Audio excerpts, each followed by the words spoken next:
Hello दोस्तों, स्वागत है आपका अपने YouTube channel only study centre 2.0 में। तो इस वीडियो में हम लोग क्लास 12th का फिजिक्स का वीकली टेस्ट का आंसर की देखने वाले हैं, जिसका कि एग्जाम आप लोग को आज हुआ है। चलिए वीडियो को स्टार्ट करते हैं। और वीडियो को स्टार्ट करने से पहले हमारे चैनल पर नए हो तो चैनल को सब्सक्राइब करके जरूर रख लीजिएगा। साथ ही बेल आइकन को भी प्रेस कर लीजिएगा और वीडियो को अपने दोस्तों के पास भी शेयर कर दीजिएगा। और यदि आप लोग इंस्टाग्राम चलाते होंगे तो वहाँ पर आप लोग फॉलो करके रख लीजिएगा। आप लोग को लेटेस्ट अपडेट वहाँ पर मिलता रहता है। साथ ही पीडीएफ के लिए आप लोग टेलीग्राम ग्रुप ज्वाइन कर लीजिएगा। टेलीग्राम ग्रुप का लिंक डिस्क्रिप्शन में दिया गया है, वहाँ पर पीडीएफ सेंड कर दिया जाता है, वहाँ से आप लोग पीडीएफ डाउनलोड कर सकते हैं। तो चलिए वीडियो को स्टार्ट करते हैं। और इस वीडियो में हम लोग ऑब्जेक्टिव प्लस सब्जेक्टिव दोनों का ही आंसर देख लेंगे। ऑब्जेक्टिव और प्लस में सब्जेक्टिव क्वेश्चन जो है, मतलब सभी क्वेश्चन का आंसर हम लोग देखने वाले हैं। तो फटाफट से वीडियो को लाइक कर दीजिएगा, शेयर कर दीजिएगा। चलिए स्टार्ट करते हैं।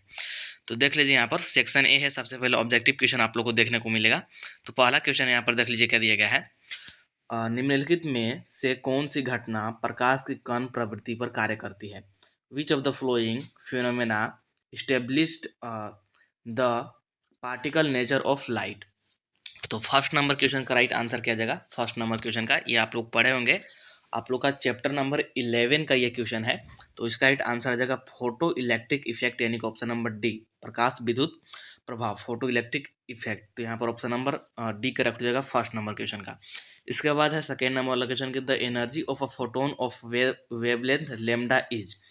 लेमडा तरंगदैर्ध्य के फोटोन की ऊर्जा किसके द्वारा दी जाती है?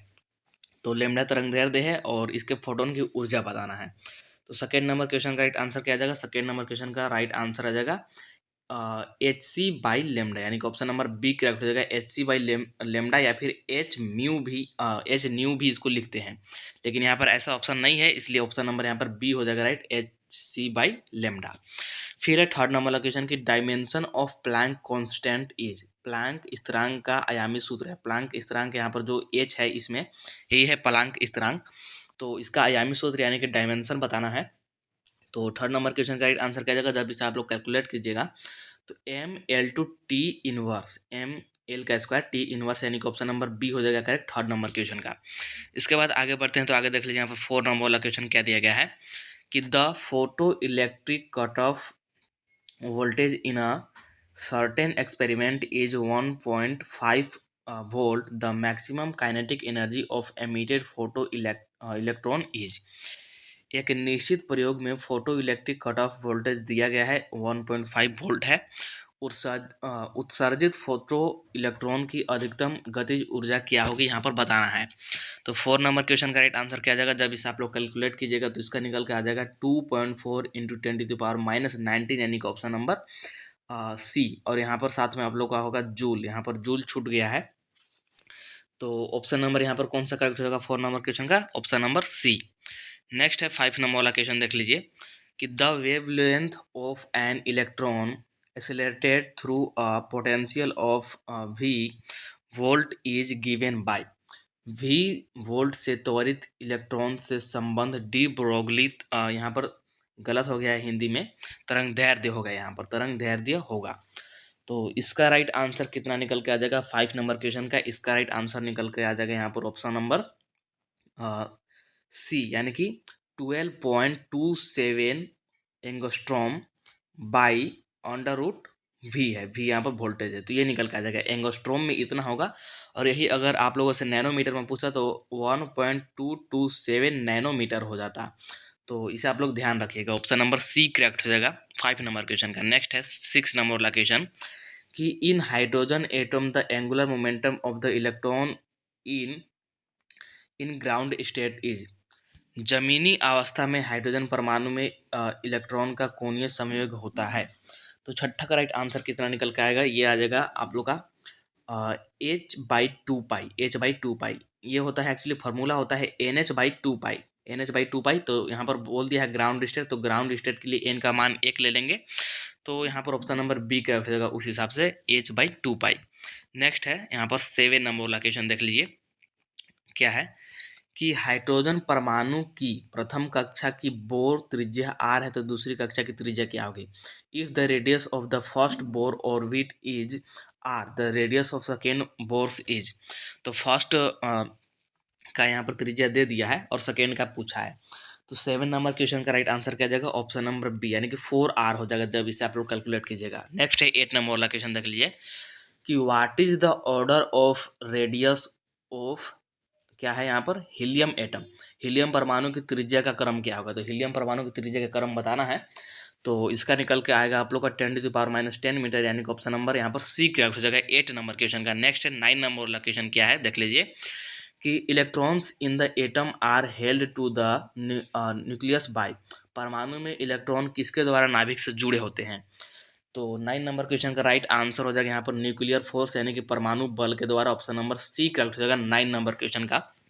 नेक्स्ट है 10 नंबर वाला क्वेश्चन क्या है देख लीजिए कि the first model of the atom was proposed by, परमाणु का पहला मॉडल किसके द्वारा प्रस्तावित किया गया था, परमाणु का पहला मॉडल किसने बनाया था यहाँ पर बताना है। तो 10 नंबर क्वेश्चन का राइट आंसर क्या आ जाएगा, जे थॉमसन, यानी कि ऑप्शन नंबर सी करेक्ट हो जाएगा 10 नंबर क्वेश्चन का, जे थॉमसन।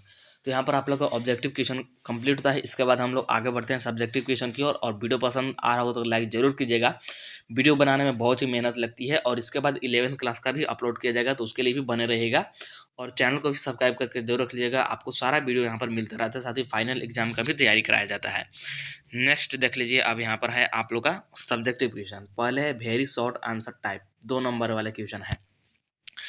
तो 11 नंबर वाला क्वेश्चन है देख लीजिए कि तांबे की तुलना में से सोडियम से इलेक्ट्रॉन निकालना आसान है, किस धातु की देहली आवृत्ति अधिक होगी। It is easier to remove an electron from sodium than from copper, which metal has higher value of threshold frequency. यह है 11 नंबर वाला क्वेश्चन। पहले आप लोग क्वेश्चन देख लीजिए, आंसर मैं साथ में बताऊंगा। फिर है 12 नंबर वाला क्वेश्चन देख लीजिए कि which has lesser deep Broglie wavelength, a proton or an electron moving with the same velocity। एक प्रोटॉन और एक इलेक्ट्रॉन दोनों एक ही गति से यात्रा कर रहे हैं, एक ही गति, उन लोग का गति समान है, किसकी डी ब्रोगली तरंग दैर्ध्य कम होगी बताना है। यह है 12 नंबर वाला क्वेश्चन। इसके बाद आगे देख लीजिए 30 नंबर वाला क्वेश्चन क्या है कि right any 3 observation of Rutherford alpha रे स्कैटरिंग एक्सपेरिमेंट। रदरफोर्ड के अल्फा स्कैटरिंग प्रयोग के 3 प्रमुख अवलोकन क्या थे लिखना है। और 40 नंबर वाला तो ये न्यूमेरिकल बेस है कि what is de Broglie wavelength, और यहाँ पर डी ब्रोगली वेवलेंथ निकालना है, मास दे दिया है और साथ में स्पीड दे दिया है। हिंदी और इंग्लिश में सेम क्वेश्चन है। नेक्स्ट है आप लोग 5 नंबर वाला क्वेश्चन 15 और 16, ये देख लीजिए क्वेश्चन, फिर मैं आंसर बताऊंगा। What is photo electric effect, सबसे पहले ये है write Einstein photo electric equation.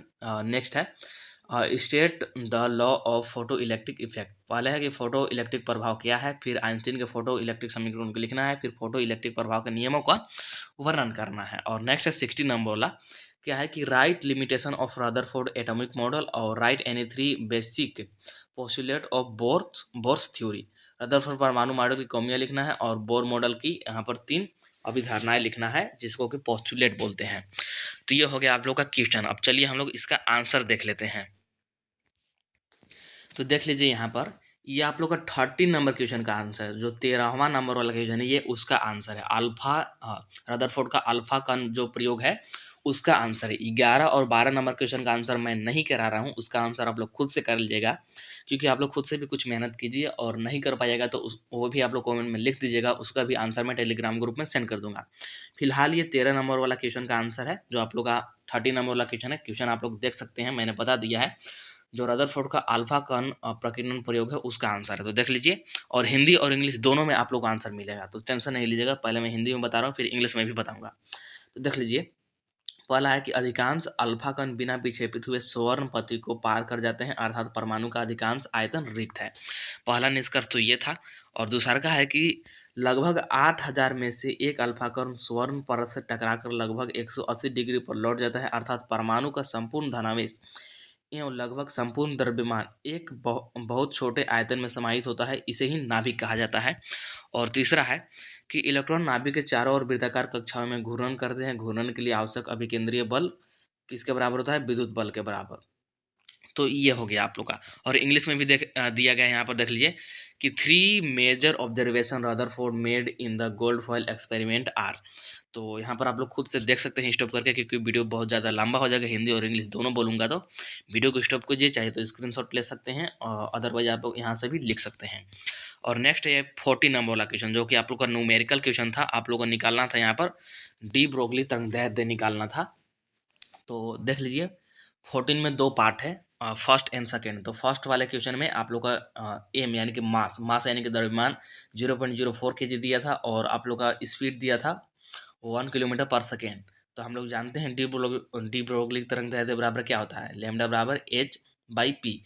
H यहाँ पर प्लैंक कांस्टेंट है, और पी है यहाँ पर मोमेंटम यानी कि संवेग, जिसको कि हम लोग एम भी लिख सकते हैं।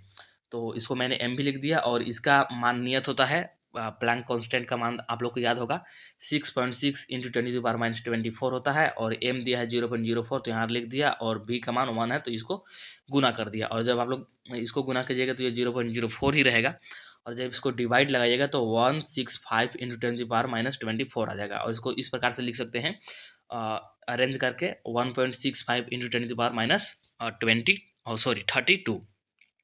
तो ये हो गया first question. Next second number वाले में आप लोग का मास दिया था 0.6 kg, और यहाँ स्पीड उतना ही है 1 किलोमीटर पर सेकेंड। तो सेम वही प्रोसेस करेंगे यहाँ भी।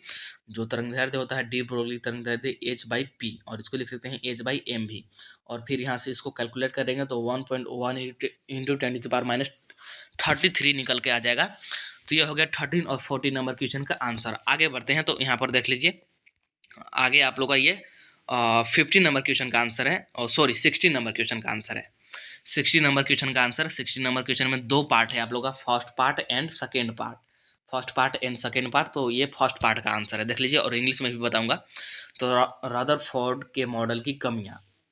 तो मैक्सवेल की विद्युत चुंबकीय तरंगों की संकल्पना के आधार पर इलेक्ट्रॉन वृत्ताकार कक्षा में घूर्णन त्वरित होने से ईएमडब्ल्यू का मतलब है इलेक्ट्रोमैग्नेटिक वेव का उत्सर्जन करेगा। इसकी ऊर्जा एवं त्रिज्या घटती चली जाएगी एवं अंततः इलेक्ट्रॉन नाभिक में ही गिर जाएगा।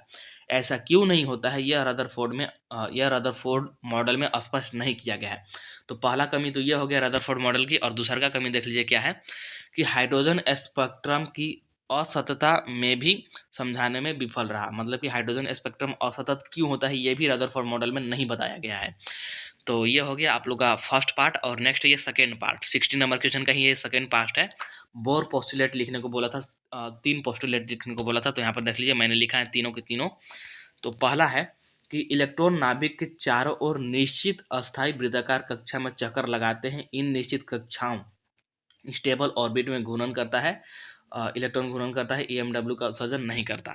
और नेक्स्ट है ऐसे ही सेकेंड पॉइंट कि अस्थायी वृत्ताकार कक्षा में इलेक्ट्रॉन का कोणीय संयोग क्वांटीकृत होता है, अर्थात कोणीय संयोग का मान h/2 का पूर्ण गुणज होता है, और इसको हम लोग निकाल सकते हैं nh/2 आएगा, और यहाँ पर n जो क्या है ये पूर्ण संख्या है।